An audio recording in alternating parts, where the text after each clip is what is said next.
అవసరం, ప్రోత్సహించే ఫలితాలు సాధించారని, ప్రస్తుతం మార్చిలో జరిగే 10వ తరగతి పరీక్షల్లో మరింత మంచి ఫలితాలు సాధించాలని జిల్లా కలెక్టర్ ఆయేషా మస్రత్ ఖానం అన్నారు.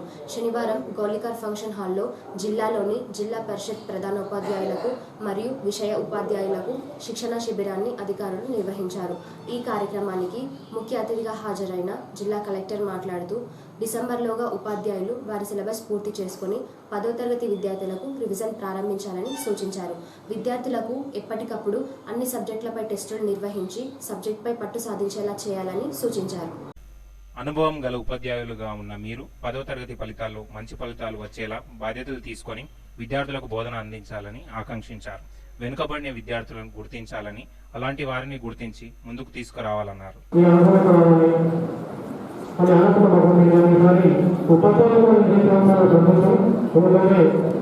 ఉపాధ్యాయులు కష్టపడుతున్నారు.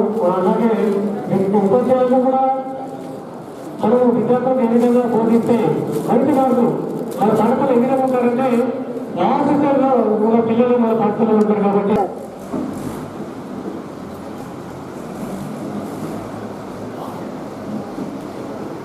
రాఘవేందర్ గారు, టేకులపల్లి హై స్కూల్.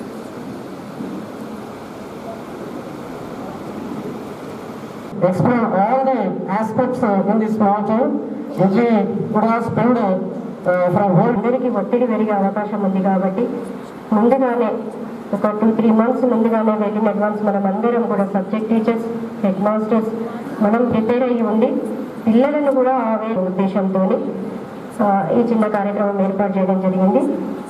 యాక్చువల్లీ ఒక సబ్జెక్ట్ చెప్పడానికి 2 hours ఆర్ 1.5 hour అనేది చాలా తక్కువ, చాలా తక్కువ. కానీ ఒక సబ్జెక్ట్ అంతా చెప్పవలసిన అవసరం ఏం లేదు. ఎందుకంటే మన రిసోర్స్ పర్సన్స్ కూడా మీతో పాటు ఉండే స్కూల్ అసిస్టెంట్స్ వాళ్ళు కూడా సబ్జెక్ట్ టీచర్స్, హెడ్ మాస్టర్స్ వాళ్ళే ఉన్నారు. మనకు కావాల్సిందల్లా ఏంటంటే ఒక ఐడియా కావాలి, ఒక అప్రోచ్ కావడానికి ఒక వే కావాలి. అకాడమిక్ స్టాండర్డ్స్, ఈ సబ్జెక్ట్లో ఉండే అకాడమిక్ స్టాండర్డ్కి ఆ లెసన్ని మ్యాచ్ చేసి దాని ప్రకారం ప్రశ్నలు తయారు చేసుకోవడం. సిసిఈ విధానం వచ్చిన తర్వాత రిపీట్ అయ్యే అవకాశం ఉండదు కాబట్టి ప్రశ్నలు తయారు చేసుకోవడం ఇది ఒక ప్రాసెస్. ఈ ప్రాసెస్ అంతా కూడా రిసోర్స్ పర్సన్స్ ద్వారా కొంత చేపిద్దామని అనిపించింది నాకు. అనిపించి ఒక లాస్ట్ 15 days నుంచి 14 members రిసోర్స్ పర్సన్స్ని ఈ సబ్జెక్ట్లో అంటే చూడడం, మళ్ళీ మార్చడం, మళ్ళీ ఇది కావాలి, ఏది ఉండాలి, మైసెల్ఫ్ ఆల్సో ఇన్వాల్వ్. పీపీటీ తయారు చేసేటప్పుడు చూసుకోవడం, మీటింగ్స్ పెట్టుకొని ఏం చెప్పాలి, అసలు డైరెక్ట్లీ పాయింట్ టు పాయింట్ ఏమి ఉండాలి, ఎగ్జామినేషన్ పాయింట్ ఆఫ్ వ్యూలో అని ఆలోచించి ఈ పీపీటీ అంతా కూడా తయారు చేయడం జరిగింది. అయితే దీని ప్రకారం ఇప్పుడు మన పాఠశాలకు వెళ్ళిన తర్వాత మన ఉపాధ్యాయులకు దీనివల్ల ఒక సపోర్ట్, ఒక ప్రోత్సాహం, అంతేకాకుండా ఒక ఈజీనెస్. అంటే ఎలా తయారు చేసుకోవాలి, ఇప్పుడు మీరు ఫస్ట్ వెళ్ళగానే చేయవలసింది కొంతమంది ఏవో యావరేజ్ ఉన్నారు, ఎవరికి ఏది సూట్ అవుతుంది అనేది ఆ అనాలిసిస్ మాత్రం ఖచ్చితంగా ఏ సబ్జెక్ట్ టీచర్ ఆ సబ్జెక్ట్ టీచరే ఆ క్లాస్ వైజ్గా చేసుకోవాల్సి ఉంటుంది. కాబట్టి ఫస్ట్ మనం చేయాల్సింది children wise, child wise analysis. అది ఈ సబ్జెక్ట్ టీచర్స్ అందరూ కూడా రేపటి నుంచే, నెక్స్ట్ కమింగ్ మండే నుంచి ప్రారంభించి ఫస్ట్ అనాలిసిస్ చేసుకోవాలి. చేసుకున్న తర్వాత డిసెంబర్ ఎండింగ్ వరకు ఎట్టి పరిస్థితుల్లో ఇంకా ముందే, అంతకంటే ముందే కూడా మనం సిలబస్ కంప్లీట్ చేసుకోవాల్సిన అవసరం ఉంది. 1 week హాలిడేస్ ఎక్స్టెండ్ అయినప్పటికీ సిలబస్ అయితే మనం అనుకున్న టార్గెట్ ప్రకారం ముందు కంప్లీట్ చేసుకుంటే తర్వాత రివిజన్కి టైం ఉంటుంది. కాబట్టి సబ్జెక్ట్ టీచర్స్ని morning 1 hour before and evening 1 hour తప్పకుండా స్పెషల్ క్లాసెస్ కండక్ట్ చేసుకుంటే మనం ఇది లాస్ అయిన పీరియడ్ని మనం అక్కడ రిపోర్ట్ చేసుకోవాలనే అవకాశం ఉంటుంది. అయితే ఈ అనాలిసిస్ చేసేటప్పుడు ఫస్ట్ ఆఫ్ ఆల్ చైల్డ్కి కావాల్సింది కంటెంట్ కంటే ఎక్కువ కాన్ఫిడెన్స్. చాలామంది మన స్కూల్స్కి వచ్చేది పూర్ బ్యాక్గ్రౌండ్ నుంచి వస్తారు, తర్వాత పేరెంట్స్ ఇల్లిటరసీ ఉంటుంది, తర్వాత చాలా విలేజ్ బ్యాక్గ్రౌండ్ ఉంటుంది. కాబట్టి చాలామంది బిలో యావరేజ్ స్టూడెంట్స్ ఉంటారు, ఎక్కువ మంది యావరేజ్ స్టూడెంట్స్ ఉంటారు, బిలో యావరేజ్ స్టూడెంట్స్ కూడా మన స్కూల్స్లో చాలామంది ఉంటారు. నేనైతే అసలు కొన్ని స్కూల్స్ చూసినప్పుడు ఆశ్చర్యపోతాను. ఇంత మంచిగా వాటికి ఏది అడిగినా వస్తుంది, ఏదైనా చెప్తాడు, ఏదైనా రాస్తాడు. 5th class స్టూడెంట్ ఎంత పెద్ద సంఖ్య ఇచ్చినా రాసిన సందర్భాలు ఉన్నాయి, చదివిన సందర్భాలు ఉన్నాయి. సో అట్లాంటి పిల్లలు ఉంటారు మన దగ్గర. 14% ఇంక్రీజ్ అయింది బిఫోర్ లాస్ట్ ఇయర్. ఈ సంవత్సరం ఇంకొక 11% ఇంక్రీజ్ అయితే 100లో పడిపోతాం. సో దానికి అందరూ కూడా ప్రయత్నం చేయవలసిన అవసరం ఉన్నది. జరుగుతుంది కూడా. ఎందుకంటే 100% రిజల్ట్ వచ్చిన స్కూల్స్ ఉన్నాయి మన జిల్లాలో. 15 ఉన్నాయి. 15 స్కూల్స్లో 100% రిజల్ట్ వచ్చింది. సో అన్ని స్కూల్స్లో కూడా తెచ్చే అవకాశం ఉంది. రిజల్ట్ గురించి ఒత్తిడి అవసరం లేదు, బట్ ఒక మంచి ప్రయత్నం మాత్రం జరగాలి. ఇది రిజల్ట్ ఏదన్నా రాని, మనదంతా కర్మయోగం. మన కంట్రీ అంటే మనం అంతే. పని మాత్రం ఖచ్చితంగా చేయాలి. ఫలితం గురించి ఆలోచించద్దు, ఆవేశపడద్దు. కానీ పర్ఫెక్ట్గా ప్లానింగ్తో ఎట్లా పోతే రీచ్ అవుతాం అనే ప్లాన్ చేసుకొని దాని ప్రకారం ముందుకు వెళ్ళాలి. అయితే మనం పిల్లలతో డీల్ చేస్తుంటాం కాబట్టి, ఒక సమూహంతో డీల్ చేస్తుంటాం కాబట్టి ఇది కొంచెం కష్టం. కానీ వాళ్ళు లాస్ట్ 9 years నుంచి మన చేతుల్లోనే పెరిగిన పిల్లలు, మన దగ్గరనే ఉన్న పిల్లలు, మనం చూసింటాం. మన పేరెంట్స్ మనకు తెలుసు, మన పరిస్థితులు మనకు తెలుసు, అన్నీ తెలుసు. కాబట్టి అన్నిటినీ బేరీస్ వేసుకొని వాడికి ఎలా చెప్పాలో అలా చెప్పి వాడితో నేను చదివించాను అదే చదివించి. ఇప్పుడు కొంతమందికి ఫోబియా ఉంటుంది, ఆ టాపిక్ అంటే చదవరు అసలు. చదవరు, ఇక వాళ్ళకి ఇష్టం ఉండదు అంతే. ఎందుకో ఇబ్బంది పడతారు. వదిలేయండి. వాడికి ఏది ఇష్టమో అది చదివించి అందులో మార్క్స్ వచ్చేటట్టు చూడండి. అలా వాడికి ఏది ఇష్టము ఏది ఇష్టం లేదు అని తెలుసుకోవాలంటే దానికి ఒక మంచి అనాలిసిస్ జరగాలి. ఫస్ట్ ఈచ్ చైల్డ్ వైజ్గా నా క్లాస్లో వీడిది చదువుతాడు, వీడిది చేస్తాడు, ఆ అనాలిసిస్ ఉండాలి. ఉంటేనే అప్పుడు మనం చేయగలుగుతాం. కాబట్టి ఆ పిల్లల్ని ఫస్ట్ చూసుకొని మీరు ఇప్పుడు SA1 రిజల్ట్స్ కూడా అందరూ కూడా హెడ్ మాస్టర్స్ నేను రిక్వెస్ట్ చేసేది ఏంటంటే ఆన్లైన్లో ఫస్ట్ 10th క్లాస్ ఎంట్రీ చేసేయండి. CCE రిజల్ట్స్ అన్నీ కూడా.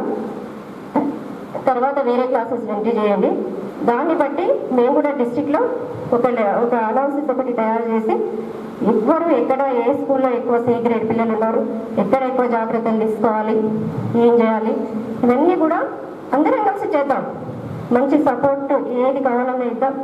PPTs కూడా సాఫ్ట్ కాపీస్ అందరికీ అందేటట్టు చేస్తాం. ఈ ప్రోగ్రామ్ అయిపోయింది కాబట్టి అందరు కూడా సాఫ్ట్ తీసుకోవచ్చు. ఇంకేమన్నా మెటీరియల్ కావాలి, ఇంకా ఏమన్నా తయారు చేయాలి, యాక్చువల్లీ మీరే తయారు చేయొచ్చు.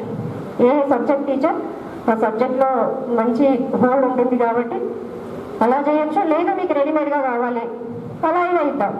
సాఫ్ట్ కాపీస్ ఎన్నైనా షేర్ చేసుకుందాం. దాని ప్రకారం మాత్రం ఆ కార్యాచరణ జరపవలసింది మీ చేతుల మీదుగా. మేము ఎన్నైనా తయారు చేసి ఇస్తుంటాం, ఎన్నైనా చెప్తుంటాం చేయండి, ఎంత చేయవలసింది మీరు. సో అక్కడ ప్రాక్టికల్ ప్లేస్లో ఉన్నది మీరు కాబట్టి పంచుకోవడానికి ఒక మంచి అవకాశం ఉన్నది అని ఆలోచన. అయితే మీలో కొంతమంది చెప్పారు ఇది ఓరియంటేషన్ క్లాస్ ఇంతకు ముందు పెట్టుకుని బాగుంటుంది అని. ఎగ్జాక్ట్లీ మేము కూడా అదే లైన్స్ మీద థింకింగ్ చేసి మాకు అనుకోకుండా మరి we are busy with other flagship programmes of the government.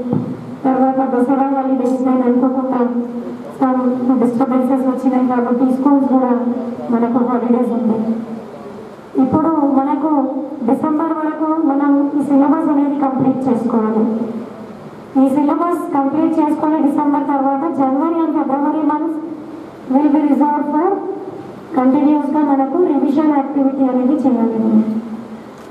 మీరు అందరూ కూడా చాలా సంవత్సరాల నుంచి ఈ ప్రొఫెషన్లో ఉన్నారు. Very informed. మీ అందరికీ కూడా తెలుసు how to continue with continuous ఎడ్యుకేషన్తో పాటు అసెస్మెంట్ ఎలా చేయాలి, విద్యార్థి యొక్క పెర్ఫార్మెన్స్కి ఎలా అనలైజ్ చేయాలి, ఏ ఇంటర్వెన్షన్స్ ఎప్పుడు ప్లాన్ చేయాలి. I think you all are better skilled when compared to me because you are trained as a teacher. As a teacher మీరు ఏదైతే ట్రైనింగ్ పొందారో దాంట్లో ఈ అంశాలు అన్నీ కూడా కవర్ అయినాయి.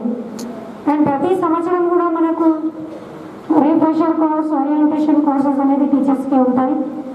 సో ఈ రీఫ్రెషర్ కోర్స్, ఓరియంటేషన్ కోర్స్ ద్వారా ముఖ్యంగా what are the new topics or contents being introduced in the syllabus, లేదా కొత్త విధానం ఏదైనా ఉందా to engage the child, span of attention improve చేయడానికి కావచ్చు, మారుతున్న టెక్నాలజీ ఎలా ఉపయోగించుకోవాలి క్లాస్ రూమ్లో ఆ అంశం కావచ్చు. ఇలాంటి అంశాల మీద పలుసార్లు మీరందరూ కూడా orientation classes, trainings, refresher courses అనేది అటెండ్ చేస్తూ ఉంటారు. I'm really thankful to all our DRPs. Can we have them stand up? Our DRPs ఎక్కడ ఉన్నారు?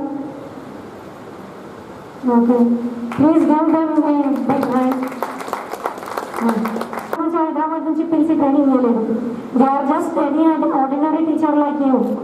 సో వాళ్ళు చాలా క్షుణ్ణంగా పరిశీలిస్తూ క్వశ్చన్ పేపర్స్ ఎలా సెట్ చేయాలి, సిలబస్ అనేది ఎలా, ఏ సిలబస్ నుంచి ఏ చాప్టర్కి ఎంత వెయిటేజ్ ఉంటుంది, ఎంత ప్రాధాన్యత ఉంటుంది, ఈ అంశాల మీద వాళ్ళు they are masters, they are authorities. So వాళ్ళ ద్వారానే మీకు ఈరోజు చెప్పించగలి. Like one of the teachers was telling but he's new to this profession. కొత్తగా వచ్చాను, ఏం తెలియదు, but today I have learned a lot and ఇంకా కూడా పెడితే బాగుంటుంది అని చెప్పారు. డెఫినెట్లీ ఈ మంత్ ఎండ్ అయిన తర్వాత ఆఫ్టర్ 1 month తర్వాత we will plan another orientation, but it will not be ఇంత పెద్ద స్కేల్లో ఇక్కడ పిలవదు. మీ మండల్ లెవెల్లోనే మీ ఎంఆర్సీ దగ్గరే మీకు ట్రైనింగ్ అనేది ఇవ్వడం జరుగుతుంది. So as we all know that దేశంలో ముఖ్యంగా రిసోర్సెస్ అనేది చెప్పేసరికి one of the greatest resource is the human resources. You are all dealing with the human resources. Other resources are very limited. Like our country may be having mineral resources, water resources, other resources, but they are all limited. But human resources are continuously expanding. Other resources, nature manaku ela iste alage manam vadukovachu. But human resources we can mold. The difference between other resources and human resources is that human resources ki manaku elanti human resources kavalo maname tayaru chesukovachu. You are the people who are continuously working with that something called human resource.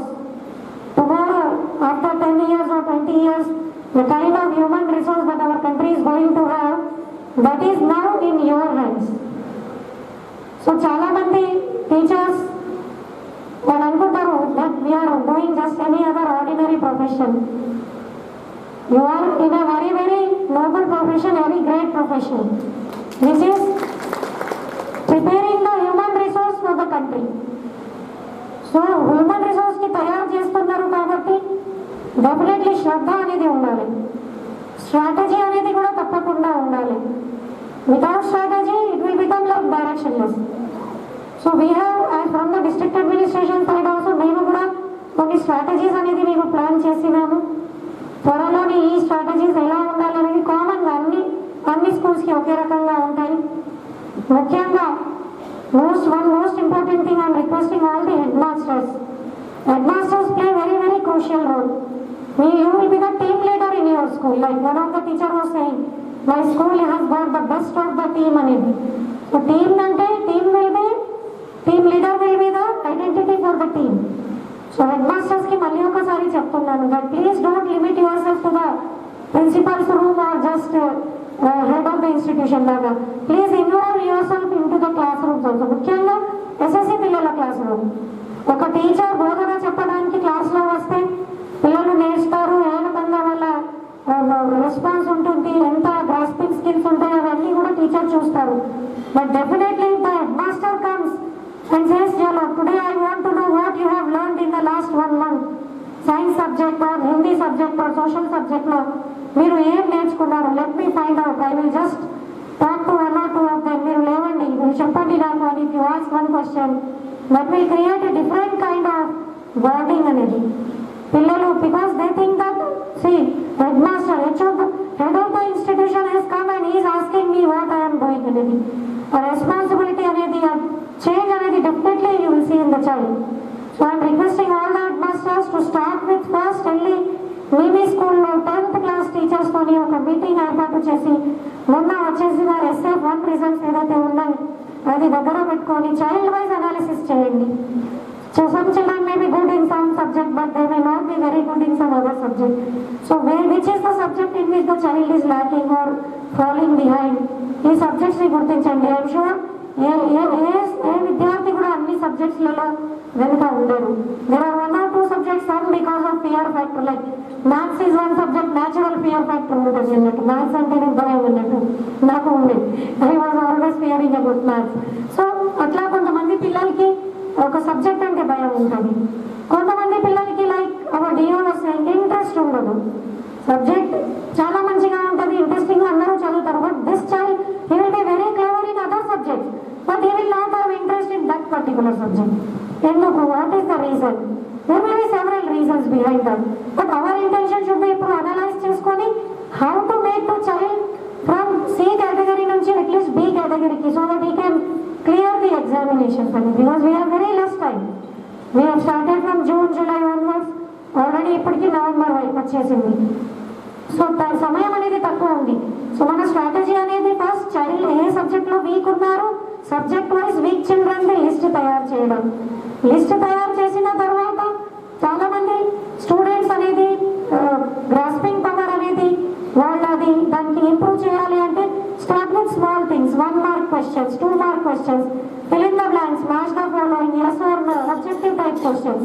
ఇది చాలా easily. Descriptive questions are very very difficult because the child has to think and write everything. And when it comes to mathematics and science theorems ఉంటాయి, diagrams ఉంటాయి, and then theory అనేది ఉంటుంది. కాబట్టి first smaller bits తోని 1 mark question, 2 mark question, 3-4 marks question ఏమేమి ఉంటాయి.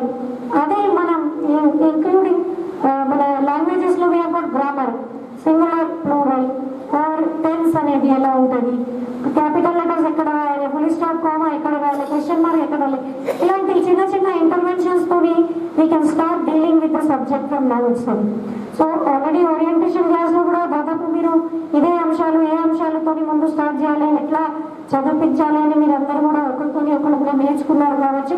Definitely by end of this month or by first week off December we will have second round of orientation. It will be at your mandal level only, either in your MRC center or in the MPDO's office where space is available for holding the meetings. Subject wise పిలిచి మీకు ఇస్తాము. Another intervention that we have planned is appointing special officers. Like మీ అందరికీ programmes కోసం మనం జిల్లా అధికారులకు special ఆఫీసర్గా ఇస్తాం మండలానికి. వాళ్ళు వస్తారు, వచ్చి ఆ ప్రోగ్రామ్ ఎలా జరుగుతుంది దానికి చూస్తారు, అనలైజ్ చేస్తారు, ఎక్కడైనా లోపాలు ఉంటే ఇంకా మార్గదర్శకాలు ఇస్తారు. సో ఎడ్యుకేషన్ అంటే SSC 2020 కోసం కూడా మేము స్పెషల్ ఆఫీసర్స్కి అపాయింట్ చేస్తాం. ప్రతి వారంలో 1 రోజు 2 రోజులు వాళ్ళు మీ స్కూల్స్కి విజిట్ చేస్తారు.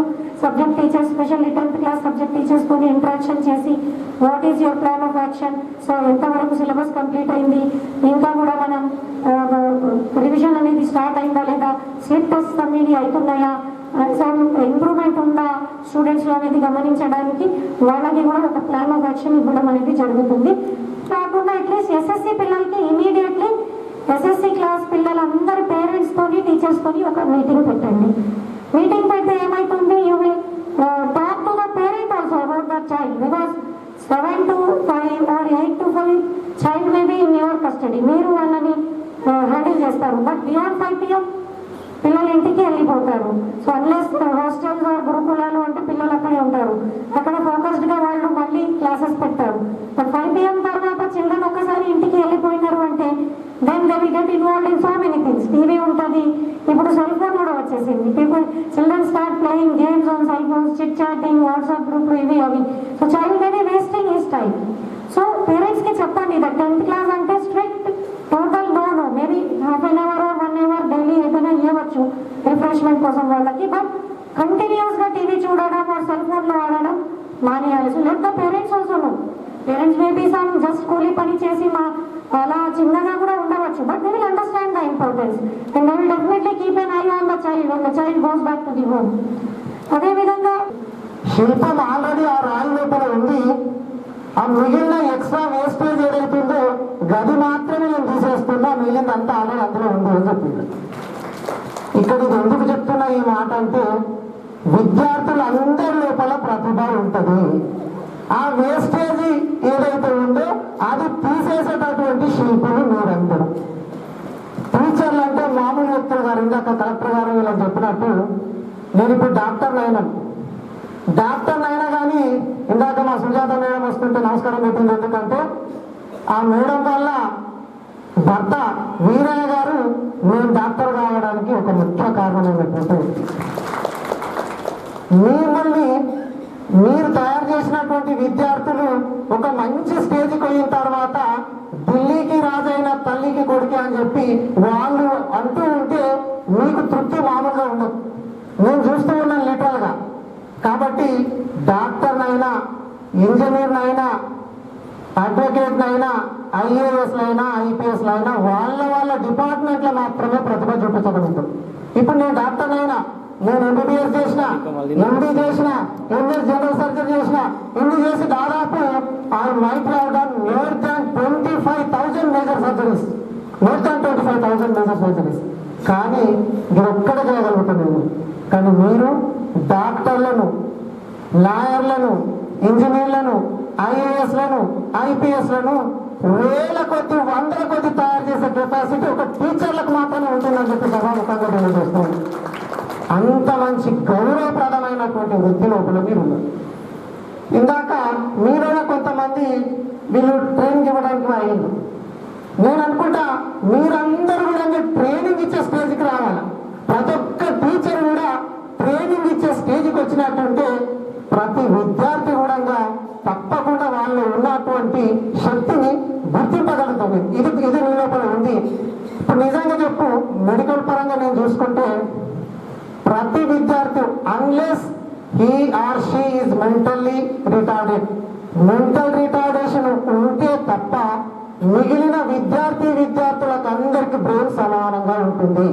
దాంట్లో డౌటే లేదు, అందరికి సమానం ఉంటుంది మెంటల్ రిటార్డేషన్ ఉంటే తప్ప. కాకపోతే చాలా మంది ఏమనుకుంటారు అంటే వాళ్ళ లోపల ఉన్నటువంటి శక్తి వాళ్ళకి తెలియదు. హనుమంతుడి శక్తి జాంబవంతుడు చెప్పేదాకా హనుమంతుడికి తెలియనట్లు జాంబవంతుడి పాత్ర మీరు పోషించాలా అని నా ఉద్దేశం. కాబట్టి వాళ్ళ లోపల ఉంటుంది. కొంతమంది ఏమనుకుంటారు విద్యార్థులు అంటే నేను ఎప్పుడు ఎంత చదివినా ఇంతనేమో, నేను పైకి రానేమో, మా పేరెంట్స్ చదువుకోని వాళ్ళు కదా, మేము పల్లెటూళ్ళలో పుట్టినాం కదా, మేము ఈ కులంలో పుట్టినాం కదా, ఈ మతంలో పుట్టినాం కదా అనేటటువంటి ఇన్ఫీరియారిటీ కాంప్లెక్స్ కూడా చాలా మంది లోపల ఉంటుంది. ముఖ్యంగా గ్రామీణ ప్రాంతాల లోపల. సిటీ లోపల ఏంటంటే అందరు పిల్లలు చాలా పెద్ద పెద్ద స్కూళ్ళలో చదువుతుంటారు కాబట్టి ఇటువంటి తక్కువగా ఉంటాయి. గ్రామీణ వాతావరణంలో ఉన్నటువంటి విద్యార్థులు చాలా మంది ఇటువంటి న్యూనతాభావం, ఇటువంటి ఇన్ఫీరియారిటీ కాంప్లెక్స్ ఉంటుంది. కాబట్టి మీరు వాటిని తొలగించినట్లయితే వాళ్ళ లోపల నుంచి ఒక ఆణిముత్యాలను తీసేటటువంటి శక్తి మీ లోపల ఉంది. ఎందుకంటే నిజంగా గౌరవ కలెక్టర్ గారిని, గౌరవ డిఈ గారిని నేను అభినందిస్తూ ఉన్నా. ఇంత మంచిగా విద్య మీద ఇంట్రెస్ట్ తీసుకొని ఇలాంటి ప్రోగ్రామ్స్ అరేంజ్ చేస్తున్నారంటే నాకు తెలిసి నేను ఇక్కడికి రావడం జరిగింది. చాలా అభినందనలు. ఇందాక కలెక్టర్ గారితో నేను అదే అంటున్నాను, ఒక విద్యనే కాదు అట్లాగే వైద్యం మీద కూడా మనిషికి సమాజంలో కావాల్సిన ఏమని చెప్పు, విద్య వైద్యం కరెక్ట్ ఉందనుకో అన్ని ఆటోమేటిక్ వచ్చేస్తాయి. ఏం అవసరం లేదు, నువ్వు స్కీములు అవసరం లేదు, ఏం అవసరం లేదు. ఈ రెండు కరెక్ట్గా విద్య వైద్యం ఇవి రెండు కరెక్ట్గా ఉంటే సమాజం మొత్తం ఆటోమేటిక్గా రాష్ట్రం మొత్తం దేశం అంతా కూడా అభివృద్ధి పథంలో జరుగుతుంది. కాబట్టి ఆ శక్తి టీచర్ల లోపల ఉంది. ఇంకొక విషయం ఏంటంటే ఈ చదువు అనేటటువంటి నాకు తెలిసినంత వరకు టీచర్లు, పేరెంట్స్, స్టూడెంట్స్ ఈ ముగ్గురు మీద ఒక ట్రయాంగిల్ లాగా ఇంటర్ రిలేషన్ ఉంటుంది. మీ పాత్ర మీరు పోషిస్తూనే ఇందాక కలెక్టర్ గారు చెప్పినట్టు పేరెంట్స్ది, స్టూడెంట్స్ పాత్రను కూడా మీరు గుర్తు చేస్తూ ఉండాలి. ఏమవుతుందంటే ఇక్కడ ప్రాబ్లం ఏంది సిటీస్లోకి అంటే అర్బన్కు రూరల్కు ప్రాబ్లం ఏంటంటే అర్బన్లో ఉండేటటువంటి పేరెంట్స్ దాదాపు అందరూ కూడా ఎడ్యుకేటెడ్ ఉంటారు. గ్రామీణ ప్రాంతాల్లో ఉండేటటువంటి పేరెంట్స్ చాలా మంది నిరక్షరాస్యులు ఉంటారు. వాళ్ళు ఏం చేస్తారు, పొద్దుదాకా కలవడము కోయడం ఇదంతా చేసేసి సాయంత్రం రాగానే టీవీ సీరియల్స్ పెట్టుకొని చూస్తూ ఉంటారు. పిల్లలు ఏం చేస్తారు, ఆటోమేటిక్గా వాళ్ళ పక్కన కూర్చుని ఉంటారు. కాబట్టి ఇందాక కలెక్టర్ గారు చెప్పినటువంటి మంచి సూచనలు మనం చాలా అభినందనీయము. మీరు పేరెంట్స్ని కూడా ఇన్వాల్వ్ చేయండి దీంట్లో. చేసేస్తే ఎందుకంటే స్టూడెంట్స్ అని కాదు, మామూలుగా ఎవరైనా కానీ పిల్లలు మానసికంగా ఎదిగేటటువంటి ప్లేస్ లోపల, మానసికంగా ఎదిగేటటువంటి ఆ ఎదుగుదల లోపల తల్లిదండ్రుల నుంచి 70 to 80% పిల్లలు వాళ్ళ లక్షణాలు నేర్చుకుంటారు. ఇది మెడికల్గా ప్రూవ్ అయింది. 70 to 80%. ఇప్పుడు మీ పేరెంట్స్ అంటే మీరు మాత్రమే, లేకపోతే వాళ్ళు మాత్రమే కాదు, ఇక్కడ ఉన్న వేదిక మీద ఉన్నటువంటి మేమందరం కూడా పేరెంట్స్మే. మా పిల్లలు కూడా చిన్న చిన్న విషయాలు మనం చేసే పొరపాట్లను ఆటోమేటిక్గా మనకు తెలియకుండా వాళ్ళు నేర్చుకుంటూ ఉంటారు. సపోజ్ ఇప్పుడు మన పెద్ద మనిషి ఎవరో మన అమ్మమ్మనో నాయనమ్మనో ఉంటాయి. ఉన్నప్పుడు మనం చీటికి వాటిగా చీదరించుకుంటున్నాం అనుకో, మన ఎల్కేజీ స్టూడెంట్ లేకపోతే ఎల్కేజీ ఏజ్లో ఉన్నటువంటి మన పిల్లాడు ఏం చేస్తాడు, ఓహో మేము పెద్దగా అయిన తర్వాత మా అమ్మనికి ఇట్లా చీదరించుకోవాలన్నట్టు వాళ్ళు నేర్చేసుకుంటాం మనం చెప్పకుండా. మనము చిన్నగా ఉన్నప్పుడు ఎవరైనా వస్తే మనం నమస్కారం పెట్టినాం అనుకో, ఓహో పెద్దవాళ్ళు వస్తే మనం ఇట్లా చేతులు పెట్టి నమస్కారం పెట్టాలి అని నేర్చేసుకుంటాడు. మనం ఫోన్ వస్తుంది, మనం ఏం చెప్తాడు, ఎవరైనా ఫోన్ చేసి ఆ పలానా వ్యక్తి వచ్చాడు మళ్ళా అరే ఫోన్ చేసి లేడని చెప్పాలి అంటుంటారు ఫోన్లో. వారు ఏం చెప్తారు, ఓహో కొన్నిసార్లు ఫోన్ వస్తే మనం ఉండి కూడా లేదని చెప్పొచ్చు అని నిర్ణయం చేసుకుంటాడు. వాస్తవం చెప్తున్నాను, ఇది ఒక్కరి గురించే కాదు. జనరల్గా సైంటిఫిక్గా పిల్లలు ఎదిగేటటువంటి సమయం లోపల తల్లిదండ్రులు చాలా ప్రభావితం చేస్తారు. 70 to 80% లక్షణాలన్నీ తల్లిదండ్రులే వస్తాయి.